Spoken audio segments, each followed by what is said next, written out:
हे everyone, good morning. Last lecture में हमने mitosis देखा था और आज हम देखने वाले हैं मियोसिस। सो मियोसिस देखने के पहले एक बार शॉर्ट में माइटोसिस का रिवीजन कर लेते हैं, which will help us to understand meiosis better. ठीक है। एंड मियोसिस और माइटोसिस बहुत इजी है। जनरली ये नोशन होता है बच्चों में कि it is difficult. Most of the students are scared of studying mitosis and meiosis, so ऐसा नहीं है। Let's make it easy, okay? Chalo, so yeah, spend some 10-15 minutes on this topic.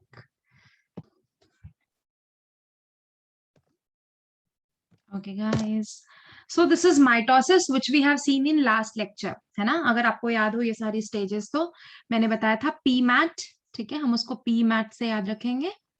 4 phases थे वहां पे। सबसे पहला था प्रोफेज, पी से प्रोफेज, एम से मेटाफेज, ए से एनाफेज, टी से टीलोफेज। यहाँ पे क्या हुआ था, जो न्यूक्लियस है वो एग्जैक्टली डिवाइड हो गया था, राइट। तो सबसे पहले जो क्रोमोसोम्स है वो डबल हो गए थे इंटरफेज में। प्रोफेज में आके ये क्रोमोसोम्स में ऐसे माइटोटिक स्पिंडल्स बनना चालू हुए, हमने देखा था, राइट। पपेट्स की तरह ये जो स्पिंडल्स हैं, ये जो थ्रेड्स हैं, वो क्रोमोसोम्स को डांस कराते हैं सेल के अंदर में। प्रोफेज में स्पिंडल फाइबर्स बनना चालू हो जाते हैं। न्यूक्लियस की जो मेम्ब्रेन है वो डिसइंटीग्रेट हो जाती है। नेक्स्ट मेटाफेज में आप आएंगे तो आप देखेंगे कि सारे जो क्रोमोसोम्स है वो कहाँ पे अरेंज हो गए हैं, इक्वेटर पे, मतलब सेंटर पे, या फिर इसको बोलते हैं इक्वेटोरियल प्लेन। ओके। फिर थर्ड फेज आता है एनाफेज, जिसमें ये जो क्रोमोसोम्स हैं ये आप देखेंगे पहले अभी तक के यहाँ पे अटैच्ड थे, अब ये क्या हो रहे हैं, सॉरी, अभी क्या हो रहा है, ये क्रोमोसोम इधर मूव होना शुरू हो रहा है, ये क्रोमोसोम इधर मूव होना शुरू हो रहा है। तो आप एनाफेज देखेंगे, ये एनाफेज का टिपिकल स्ट्रक्चर है। इसमें जो क्रोमोसोम्स है ऑपोजिट पोल्स में मूव होने लगते हैं। फिर टीलोफेज, जिसमें क्रोमोसोम्स जो है ऑपोजिट पोल्स में मूव हो चुके हैं, वापस से अब वो हमें थ्रेड लाइक दिख रहे हैं ना, जैसे सेल में पहले दिखा करते थे। तो एंड प्रोडक्ट क्या है माइटोसिस का, दो सिमिलर सेल्स जिनका क्रोमोसोम नंबर भी सेम है, जो दिखने में भी सेम है। ठीक है, तो अगर एक सेल ऐसा था, ठीक है, उसमें अगर इस तरीके से न्यूक्लियस में क्रोमोसोम्स थे, मतलब ये डिप्लॉइड सेल है, 2n क्रोमोसोम्स है, तो जब पूरा माइटोसिस कंप्लीट होगा तो दो डिप्लॉइड सेल्स बनेंगे। ये था हमारा माइटोसिस। अब आगे बढ़ने से पहले ये दोनों टर्म्स क्लियर कर लेते हैं, डिप्लॉइड और हैप्लॉइड, आपने प्रीवियस क्लासेस में पढ़ा होगा, but before going forward let's just clarify it once more. Humans में 23 पेयर्स ऑफ क्रोमोसोम्स होते हैं। ठीक है, दो सेट ऑफ क्रोमोसोम्स है हमारे पास, है ना। एक मदर से आए हुए सेट है, एक फादर से आए हुए सेट है। सो दो सेट ऑफ क्रोमोसोम्स हैं हमारे पास में।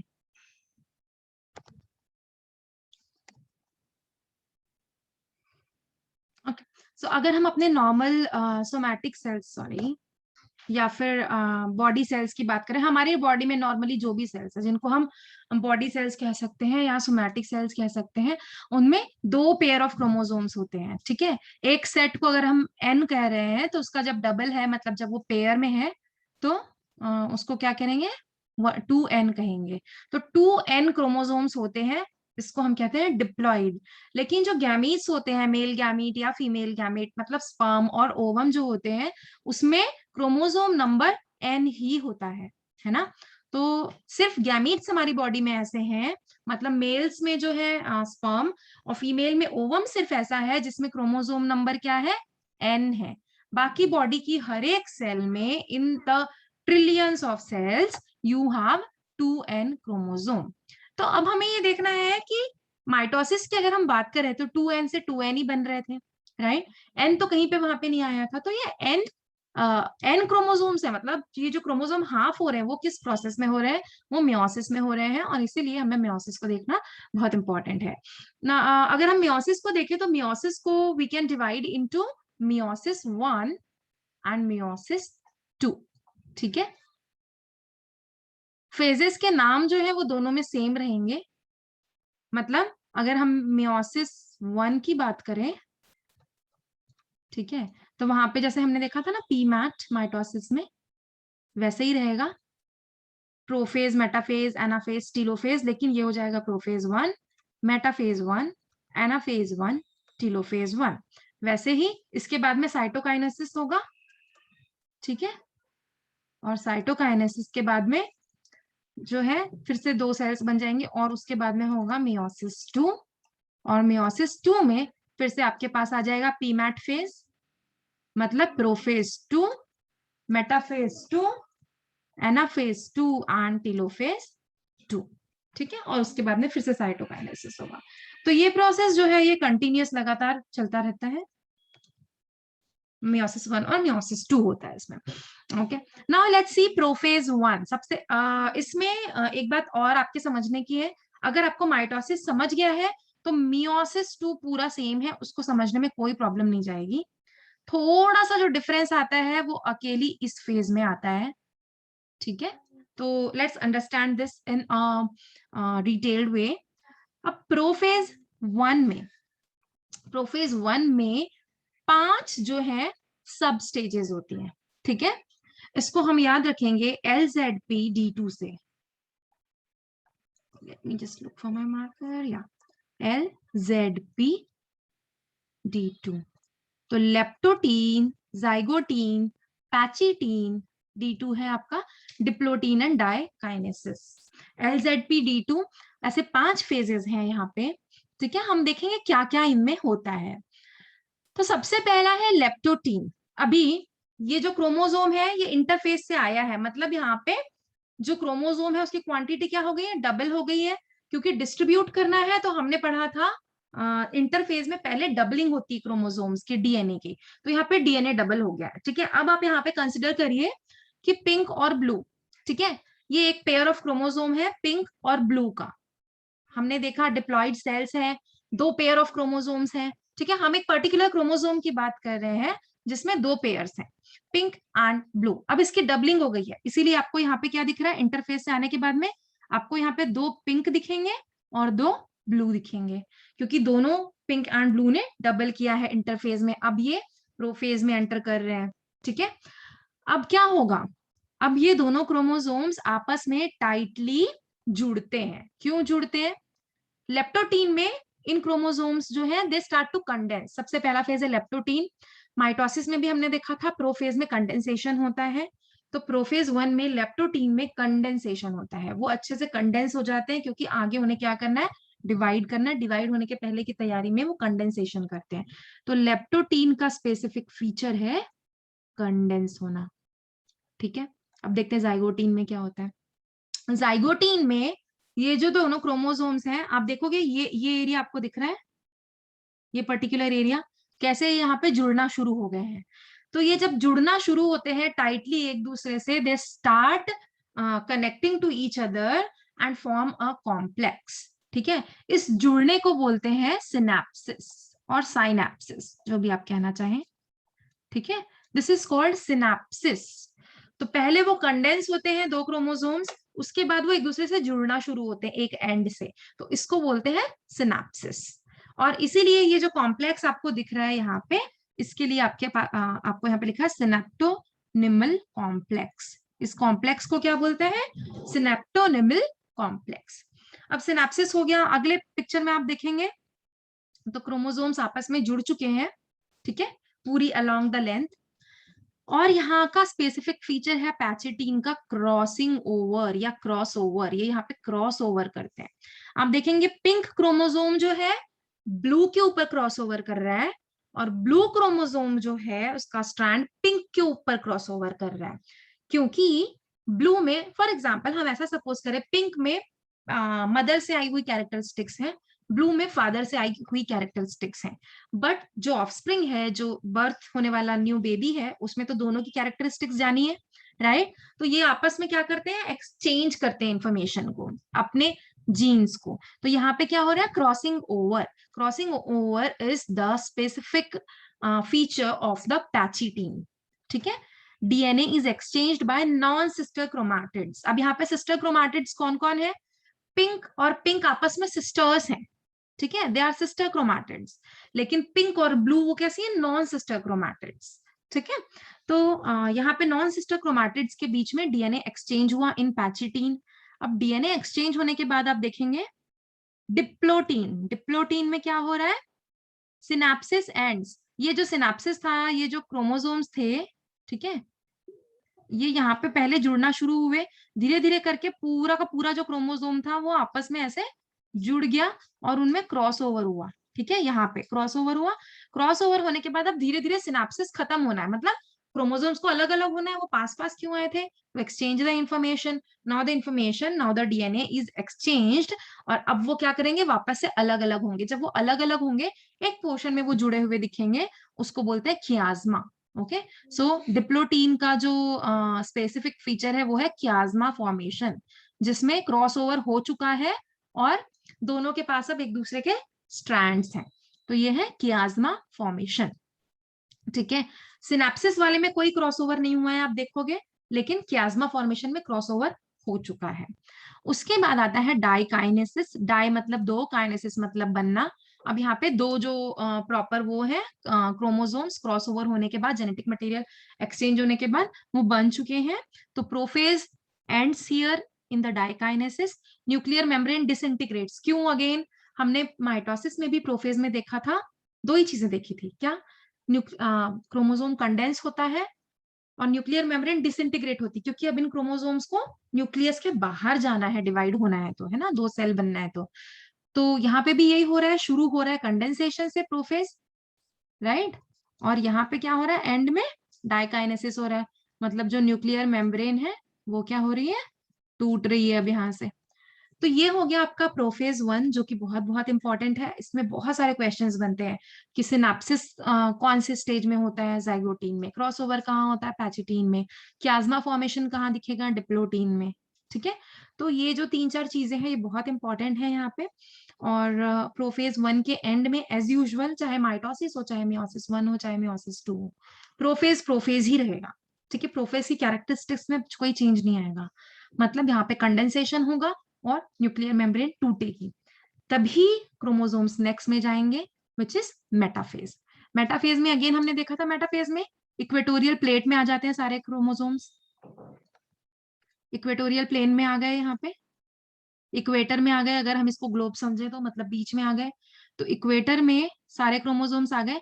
बस अंतर क्या है माइटोसिस से, यहाँ पे जो क्रोमोसोम्स है उनका जेनेटिक मटेरियल का क्रॉसओवर हो चुका है, आपको ये दिख रहा है, ब्लू में रेड है एक स्ट्रैंड और रेड में थोड़ा सा ब्लू का इंफॉर्मेशन है ना। तो यहाँ पे क्रॉसिंग ओवर वाले जो क्रोमोसोम्स हैं वो आए हैं इक्वेटोरियल प्लेन में। Okay, but metaphase will always have chromosomes in the equatorial plane.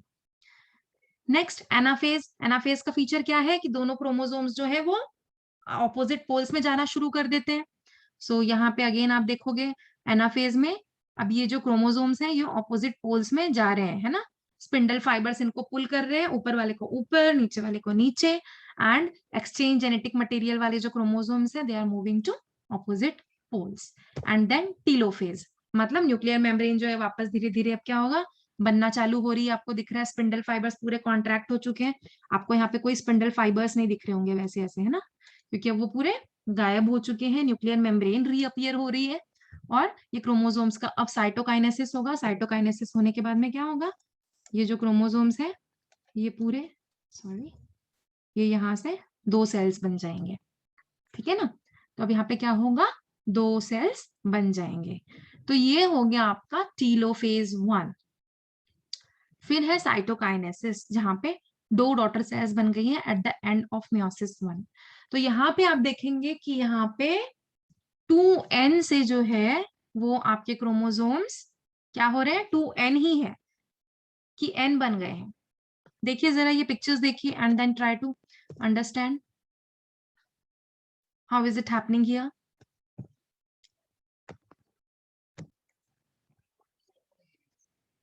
तो हमने यहाँ पे जो क्रोमोसोम्स देखे थे, अगर इसकी हम समरी देखना चाहें, मियोसिस 1 जो हमने देखा है, दैट लुक्स लाइक दिस, है ना। प्रोफेज मतलब अगर हम समझे कि 2n 4 क्रोमोसोम्स हैं, तो इट स्टार्ट्स विद, अगर ऊपर में दो पेयर ऑफ क्रोमोसोम से शुरू हुआ है, तो आप एंड में जब दो सेल्स देखेंगे तो they have half the number of chromosomes, मतलब by the end of meiosis 1 the number of chromosomes is halved. ठीक है, इसके आगे अब हम बढ़ते हैं। इसके पहले ये जो है ये कब होता है? तो अगर हम मेल्स की बात करें तो the process of sperm formation is called spermatogenesis, और स्पर्म फॉर्मेशन के प्रोसेस में मियोसिस होता है।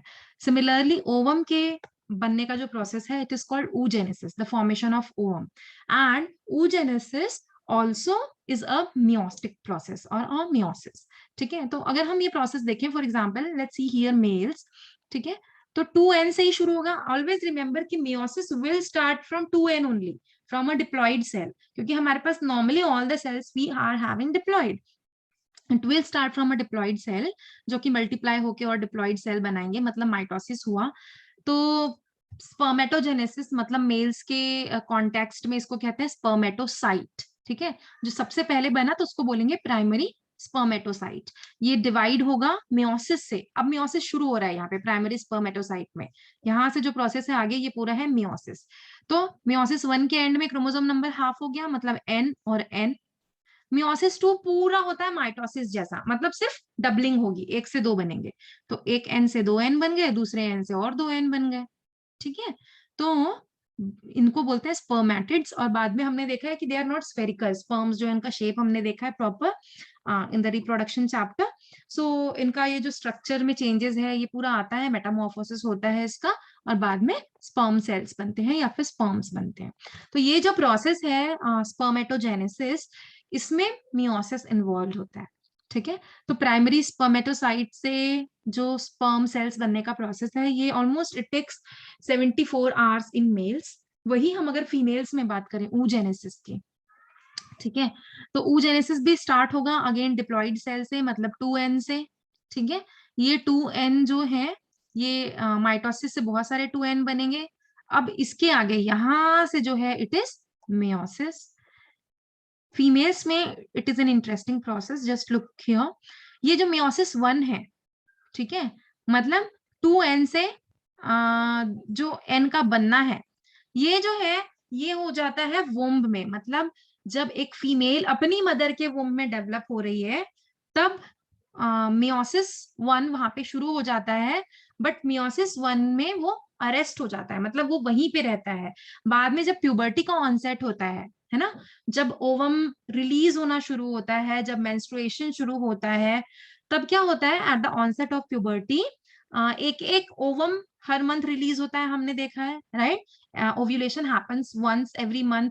तो हर मंथ एक जो सेकेंडरी oocyte है वो मैच्योर होके मियोसिस 2 से, मतलब उसमें मियोसिस 2 डिवीजन होता है एक ओवम में पर मंथ, और मियोसिस 2 होके वो मैच्योर होके फेलोपियन ट्यूब में रिलीज होता है।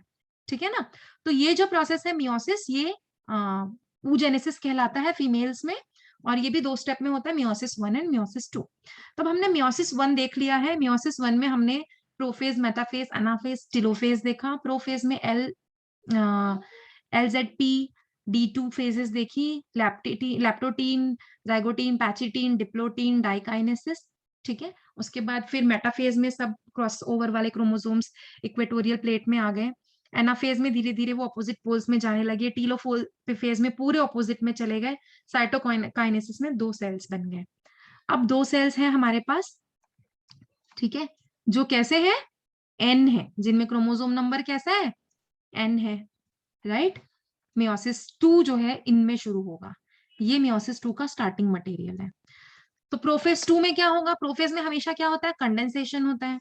तो यहाँ पे भी प्रोफेज में क्या होगा, कंडेंसेशन होगा। इसलिए आप देखो 2 सेल्स आपको दिखा रहे हैं, ये भी एन है, ये भी एन है। ठीक है, इसमें भी कंडेंसेशन हो रहा है, स्पिंडल फॉर्मेशन शुरू हो रहा है, यहाँ पे भी स्पिंडल फॉर्मेशन शुरू हो रहा है।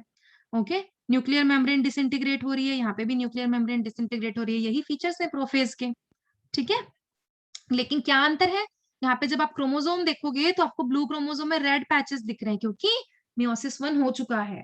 तो आपको ये पिक्चर देख के भी आइडेंटिफाई करना आना चाहिए कि किस स्टेज का क्रोमोसोम है। ठीक है, अगर आपको न्यूक्लियर मेम्ब्रेन डिसइंटीग्रेट होता हुआ दिख रहा है मतलब ये प्रोफेज का है। स्पिंडल फाइबर बनना शुरू हो रहा है मतलब ये प्रोफेज का है।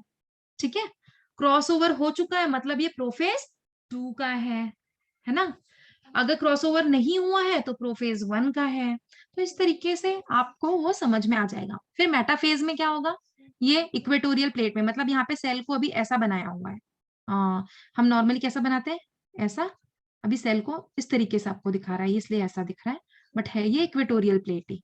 ठीक है, इक्वेटोरियल प्लेट में क्या हुआ, लाइनअप हो गया सारे क्रोमोसोम्स मेटाफेज में। एनाफेज में वो अलग अलग हो गए। काइनेटोकोर से, यहाँ जो बीच में काइनेटोकोर होता है जहाँ पे सिस्टर क्रोमैटिड्स जुड़ी हुई होती हैं, वो अलग अलग हो गई अब। ओके, देन टीलोफेज में कंप्लीटली वो अलग अलग हो गई है। सेल धीरे धीरे अब डिवाइड होना चालू होगा, साइटोकाइनेसिस आएगा तो न्यूक्लियर मेम्ब्रेन बनने लग गई है। ओके, जब साइटोकाइनेसिस आएगा तो ये कंप्लीटली डिवाइड हो जाएंगी। तो इसमें एक इंपॉर्टेंट बात है कि मियोसिस 2 में सिस्टर क्रोमैटिड सेपरेट हो रही है। यहाँ पे आप देखोगे sister chromatids are being separated. और मियोसिस 1 में क्या हुआ था, नॉन सिस्टर क्रोमैटिड सेपरेट हुई थी। याद है क्या? अगर ये सपोज ये फादर से आया हुआ क्रोमोसोम है, ओके, और ये जो है ये मदर से आया हुआ क्रोमोसोम है, विच आई हैव कलर्ड। इसमें क्रॉसिंग ओवर हुआ, ठीक है, क्रॉसिंग ओवर हुआ, और उसके बाद क्रॉस ओवर होके ये कैसा बन गया, समझ लीजिए आप। अब ये मदर वाला सॉरी ऐसा बन गया, इसमें थोड़ा सा फादर का जेनेटिक मटेरियल आ गया, और फादर वाला कैसा बन गया, ऐसा बन गया, इसमें मदर का जेनेटिक मटेरियल आ गया। तो ये दोनों आपस में जुड़े, जेनेटिक मटेरियल एक्सचेंज किया और फिर सेपरेट हो गए। नॉन सिस्टर क्रोमैटिड्स थे, ये दोनों बहनें नहीं थी, एक ही काइनेटोकोर नहीं था। काइनेटोकोर वो होता है जो क्रोमैटिड्स को यहाँ पे जोड़ के रखता है, इनका काइनेटोकोर अलग अलग था, तो इनकी फैमिली अलग अलग थी, मतलब ये नॉन सिस्टर क्रोमैटिड्स थी। तो यहाँ पे non sister chromatids at the end separate हुई थी मियोसिस 1 में। लेकिन यहाँ पे क्या होता है, फाइनली सिस्टर क्रोमैटिड्स भी सेपरेट हो जाती हैं। ओके, मतलब ये जो है मियोसिस 2 के बाद में ये भी सेपरेट हो जाएंगे। ठीक है ना?